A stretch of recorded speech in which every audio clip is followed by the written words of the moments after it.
She said at brunch, "I'm calling off the wedding. I don't love you anymore." In front of her friends. I said, "Thank you for your honesty." Then I stood up, took the ring back, and announced I'd be hosting a dodged-a-bullet party instead. Her friends stopped laughing when I added, "I, 31 male, just experienced the most bizarre Sunday brunch of my life. My fiancé, 29, and I were supposed to get married in 6 weeks. Together for 4 years, engaged for 8 months. Everything seemed fine, or so I thought. This morning, she suggested brunch with her 3 closest friends. Said it would be fun, relaxed, nothing special. I agreed. We're at the restaurant, mimosas flowing, everyone laughing. Mid-conversation about bridesmaid dresses, she suddenly goes quiet, like, dead silent. Her friends notice. "You okay?" one of them asks. My fiancé takes a deep breath, looks at me. I need to say something. I'm thinking maybe she's pregnant or wants to change the venue. Nope.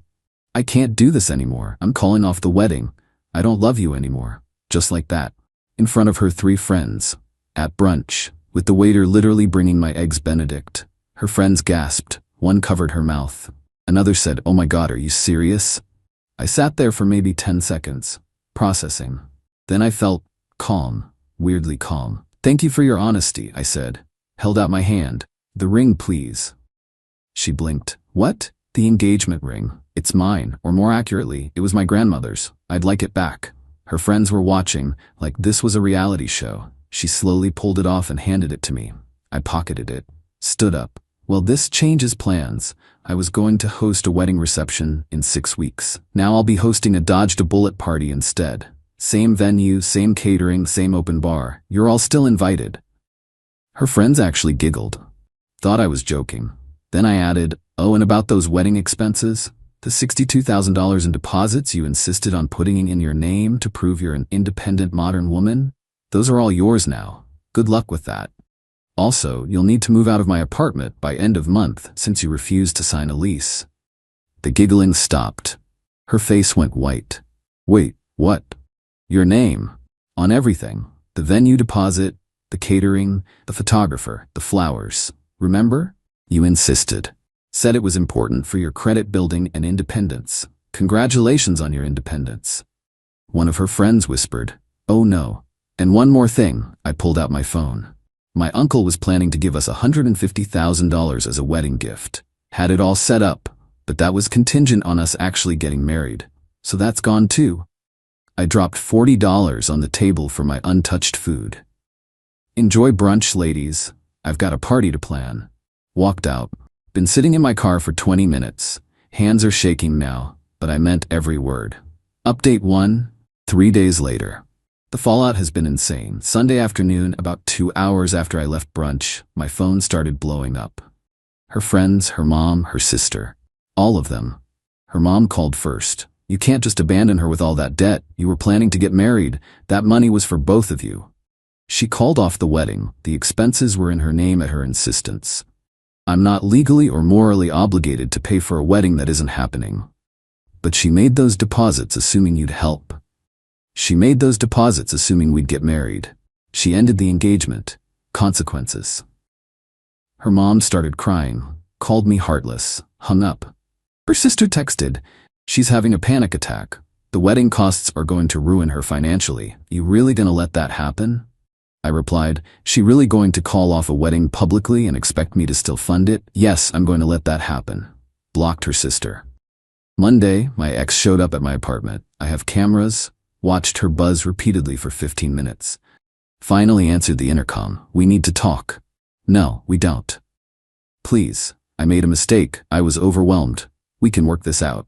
You don't love me anymore, remember? Yesterday at brunch? I didn't mean it like that. I was just scared. You meant it enough to say it in front of your friends. You meant it enough to blindside me at a restaurant. You own those words. What about the wedding costs? What about them? You have to help me. I can't afford $62,000 in debt. Should have thought about that before calling off the wedding. This is financial abuse." I actually laughed. "Financial abuse? You put everything in your name. You made that choice. I'm just not bailing you out of your consequences. I'll sue you. For what? Not marrying you? Good luck with that." She stood there crying for another 10 minutes, finally left. Tuesday, her best friend called, the one who was maid of honor. Look, I know she handled this badly, but she's drowning. Can't you help her with at least some of the deposits? Why would I do that? Because you loved her? Past tense. Correct. She ended that Sunday. She's going to lose her apartment. She can't make rent, plus these wedding payments. That's unfortunate. How can you be so cold? How could she call off a wedding at brunch? We all make choices. She tried the guilt trip angle for 20 more minutes. Told her I was done with the conversation. Hung up. Wednesday morning, I get an email from a lawyer, her lawyer, demanding I pay my share of the wedding expenses since they were undertaken with mutual understanding of shared financial responsibility. My response, through my own lawyer: client entered expenses in her name at her insistence. Client called off wedding unilaterally. No shared financial responsibility exists. Client respectfully declines to engage further. Her lawyer sent back a longer email, threatened to sue for promissory estoppel and unjust enrichment. My lawyer called me. She has no case. The expenses are in her name. She ended the engagement. You're clear legally. How much is this going to cost me to defend if she actually sues? Maybe $5,000 to $10,000 if it goes anywhere. But it won't. Any judge will toss it. Do it. Defend everything. I'm not giving her a cent. Here's the thing everyone keeps missing. She didn't just call off the wedding. She did it publicly. She did it to humiliate me. Her friends laughed when I first said I'd throw a party instead. They thought it was pathetic. But when reality hit, when they realized she'd screwed herself, suddenly I'm the bad guy for not rescuing her. Nah. She wanted independence. She's got it. The dodged a bullet party is still happening. Sent out invites yesterday. About 30 people confirmed. My family, even 2 of her friends who apparently think what she did was wrong. It's gonna be at a bar. Cost me $800 for the space and some appetizers. Way cheaper than $62,000. Update 2. 10 days later, it's gotten messier.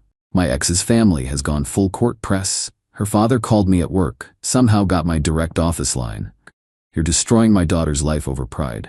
Your daughter destroyed her own life with her choices. She made a mistake. People make mistakes, and people face consequences for mistakes. That's life. I'm offering to mediate.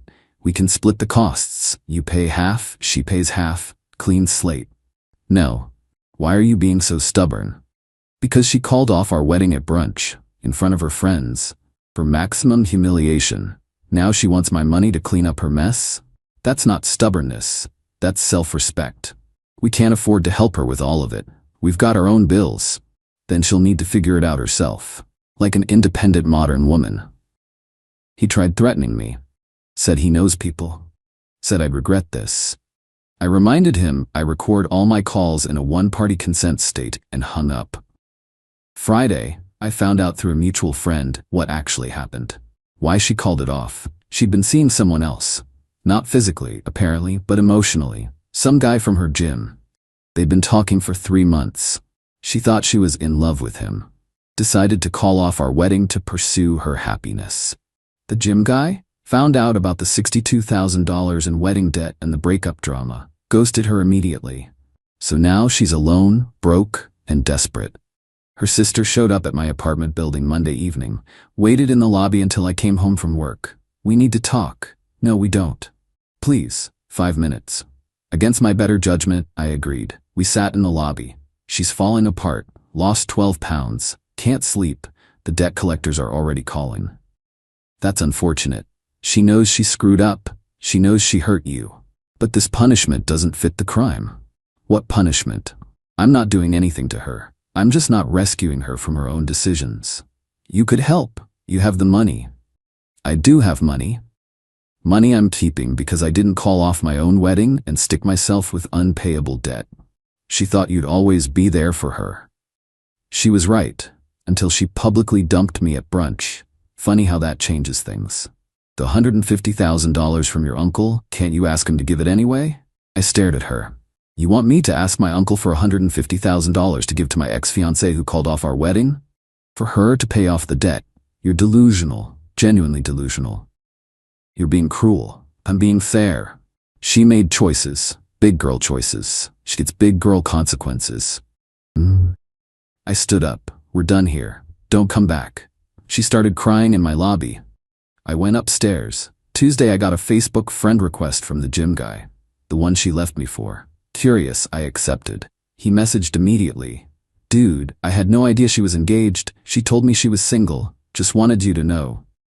Cool, thanks for the info. She's been blowing up my phone, says you ruined her life. I didn't call off the wedding. Yeah, that's what I figured. She's intense, man. Good luck with whatever's going on. He unfriended me right after. Smart guy.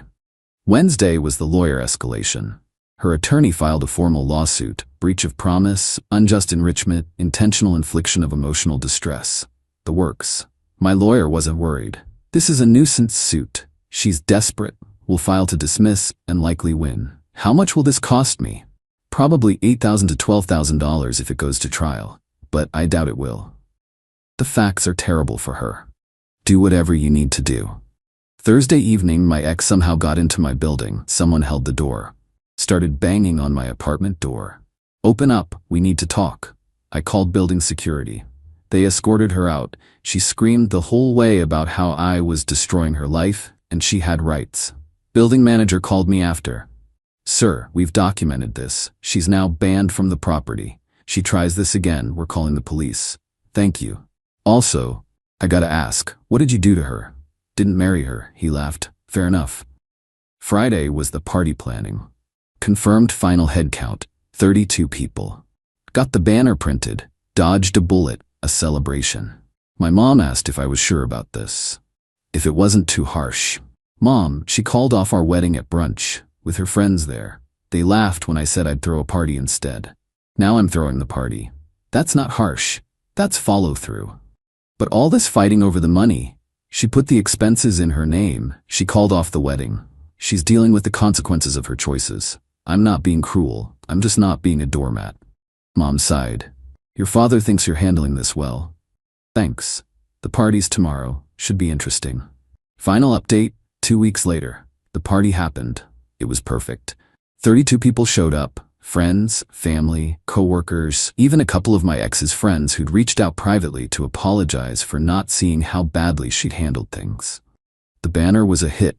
Got photos with everyone in front of it. Open bar, good food, lots of laughs. My best friend gave a toast to our friend who dodged not just a bullet, but a whole firing squad. And to him having the spine to not pay $62,000 for the privilege of being dumped at brunch. Everyone cheered. Posted some photos on social media. Didn't tag my ex, didn't mention her specifically. Just celebration photos. She saw them. I know because her mom called me the next day, furious. How dare you mock my daughter publicly? I threw a party with my friends, didn't mention her once. That banner, those posts, you're humiliating her. She humiliated herself. I'm just living my life. She's talking about bankruptcy. Do you understand that? Yes, that's what happens when you take on $62,000 in debt you can't afford, and then lose the person who was going to help you pay for it. You could stop all this, just help her with some of the money. Why? Because she didn't just break up with me. She did it at brunch, in front of her friends, designed for maximum humiliation. Because she put everything in her name, specifically to prove her independence. Because she's been trying to sue me, harass me, and make me the villain. Because I don't reward people who treat me like garbage. Pick a reason. She hung up crying. The lawsuit got dismissed last week. Judge took one look at the facts, heard that she initiated the breakup and that all contracts were in her name, and tossed it. Told her lawyer to advise his client to stop wasting the court's time. Cost me $9,200 in legal fees, worth every penny. My ex tried one more approach. Showed up at my parents' house. My dad answered the door. According to Dad, she came in crying, begging me to talk sense into you. Said she was going to lose everything. Asked if we could give her the money since we're basically family. What'd you say? I said you called off the wedding. You're not family, and my son doesn't owe you anything. Then I closed the door. Thanks, Dad. Son, I'm proud of how you've handled this. A lot of men would have caved from the pressure. You stood your ground. That meant a lot. Current status, my ex moved back in with her parents. Had to break her apartment lease, more fees, working 2 jobs trying to pay down the wedding debt. Her credit is destroyed. She's filed for debt consolidation, but it's not looking good. Do I feel bad? Not really. She made every single one of these choices. She chose to put the expenses in her name. She chose to call off the wedding publicly. She chose to try to bully me into paying anyway. She chose to sue me frivolously. I just chose not to save her from herself. Me? I'm doing great. Got the grandmother's ring back, having it appraised and potentially selling it. Don't need the memories. Apartment is peaceful without her. Started dating again casually. Work's going well. Financially, I'm out about $10,000 total. Lawyer fees, the party, missed costs. She's out $62,000 plus legal fees, plus moving costs, plus destroyed credit. The math works for me. Someone asked me last week if I'd ever consider helping her now that everything's settled. If seeing her struggle makes me want to step in. No, not even a little. Because this isn't about the money. It's about respect. She disrespected me in the worst possible way, then expected me to fund her consequences. That's not how life works. She wanted to call off the wedding? Fine, her right. She wanted to do it publicly at brunch? Weird choice, but okay. She wanted to stick all the financial responsibility on herself to prove her independence? Bold strategy. But she doesn't get to do all that and get my money. Pick one. She picked independence. She got it. She got it. Lesson learned. When someone shows you who they are, believe them. And when they try to make their problem your problem, sometimes the kindest thing you can do is let them solve it themselves. The dodged a bullet party was a success. Best money I've spent in years. Life's good, moving forward, no regrets.